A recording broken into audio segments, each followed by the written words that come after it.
So ফরেক্সের session কি? তো এই ভিডিওতে আমরা জানবো ফরেক্সের কতগুলো সেশন রয়েছে এবং কখন বাংলাদেশ টাইম কোনটা অন এবং অফ হয় তার A to Z আমরা এই ভিডিওতে আলোচনা করব। তো চলুন ফার্স্টে জানা যাক ফরেক্স সেশন কি? তো ফরেক্স সেশন বলতে কখন মার্কেট অন এবং অফ হয় তাই মূলত আমরা আবার যদি জেনে নিব, কারণ এত কিছু আমরা জানার দরকার নেই। তো এখন চলুন জানা যাক ফরেক্সের সেশনের কোনটা কোন নাম এবং বাংলাদেশ টাইম ফ্রেম কোনটা কখন শুরু হয়। তো ফার্স্টে আসে আপনার সিডনি সেশন, যেটা হলো আপনার বাংলাদেশ টাইম ফ্রেম রাত 3টা থেকে ভোর 5টা পর্যন্ত। এই সময় সকলে ঘুমায় থাকে দেখা এই সময় লিকুইডিটি অনেক কম থাকে। এরপর আপনার দ্বিতীয় সেশন হলো আপনার টোকিও সেশন, যাকে আমরা সকলে বলে থাকি এশিয়ান সেশন, এবং এটার টাইম ফ্রেম হলো আপনার ভোর 5টা থেকে আপনার দুপুর 11টা পর্যন্ত। এরপর আপনার 3 নম্বরের যে সেশন আসে সেটা হলো আপনার pre London session. Pre London session Bangladesh time frame হলো আপনার দুপুর 11টা থেকে দুপুর 1টা পর্যন্ত।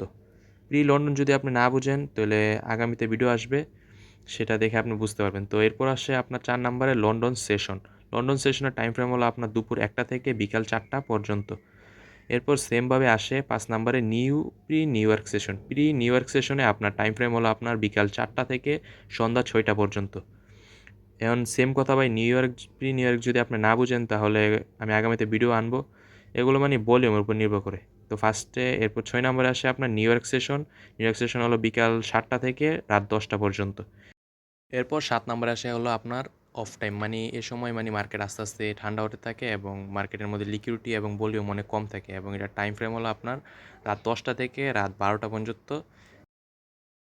এরপর 8 নম্বরে আসে হলো আপনার স্লিপিং সেশন। স্লিপিং সেশনে বেসিক্যালি কিছুই হয় না, যেহেতু এটার নাম দেখতেছেন আপনি স্লিপিং, মানে সকলে ঘুমায় থাকে, এই জন্য মার্কেটের ভলিউম এবং লিকুইডিটি অনেক কম থাকে, এবং এটার টাইম ফ্রেম হলো রাত 12টা থেকে 3টা পর্যন্ত। এভাবেই মার্কেটগুলো ঘুরতে থাকে এবং এভাবেই মার্কেটগুলো চলে, এবং আপনি যদি দেখবেন রাত 3টা থেকে আবার 12টা, 12টা থেকে আবার 3টা, 3টা থেকে 12টা, এরকমভাবেই ঘুরে ঘুরে আবার চলতে থাকে।